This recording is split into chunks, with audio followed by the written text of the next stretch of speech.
When I first met Sophia, I thought I had finally found the person I had been waiting for my whole life. I was successful, but success had never made me happy. I had a good job, a nice apartment, an expensive car, and enough money to live comfortably. But every night, when I came home, the silence reminded me that money could buy almost anything except someone who genuinely cared about you. Then Sophia walked into my life. She was beautiful, confident, and charming. She made me laugh in a way I hadn't laughed for years. "You don't seem like the kind of man who is happy," she told me one evening. "Maybe I just haven't met the right person," I replied. She smiled. "Maybe you have now." Those words stayed in my mind. Within a few months, we became inseparable. Sophia always told me that she loved me for who I was. "I don't care about your money," she said. "If you lost everything tomorrow, I'd still be here." I believed her. I wanted to believe her. So I gave her everything I could. I bought her beautiful clothes. I took her to expensive restaurants. I surprised her with trips and gifts. Whenever she wanted something, I tried to make it happen. At first, she seemed grateful. But slowly, something changed. Her requests became expectations. "Can you buy me a new phone? Can you pay for my apartment? I need a better car. Why can't we go somewhere more expensive?" I didn't notice the change immediately because I was too in love. Then one day, I lost my job. It wasn't my choice. The company suddenly closed, and hundreds of employees were laid off. For the first time in years, I had to worry about money. I called Sophia.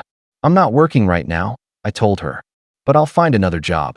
Everything will be okay." There was silence on the phone.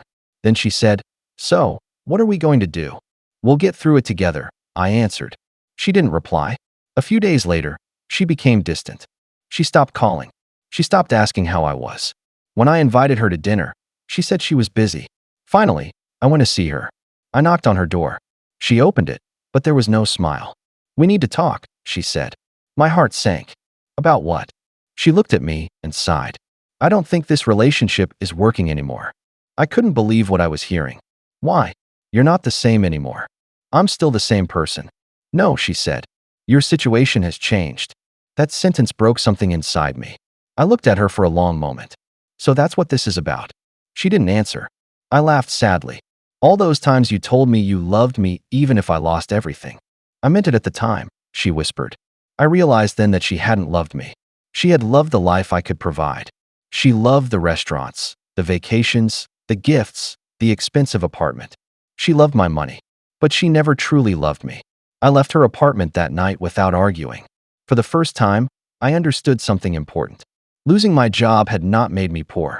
It had made me rich in a different way, because it showed me who truly cared about me. Months passed. I found another job, but I became a different person. I stopped trying to impress people with money. I stopped buying love with expensive gifts. And eventually, I met someone new. Her name was Emily. Our first date wasn't at an expensive restaurant. We ate sandwiches at a small cafe. At the end of the evening, I apologized. "I'm sorry. This place isn't very fancy." Emily smiled. "Why should it be?" I looked at her. She continued, "I'm here because I enjoy talking to you." That simple sentence meant more to me than anything money could buy. Years later, I sometimes thought about Sophia. I didn't hate her. I didn't even blame her anymore. She had taught me one of the most painful lessons of my life. Never confuse someone's love for you with their love for what you can give them. Because real love doesn't disappear when the money does. Real love stays when life becomes difficult. Real love doesn't ask, "What can you buy for me?" It asks, "How can I stand beside you?" And that was the moment I finally understood I hadn't lost the woman I loved. I had lost the illusion that she loved me. And sometimes, losing an illusion is the beginning of finding the truth.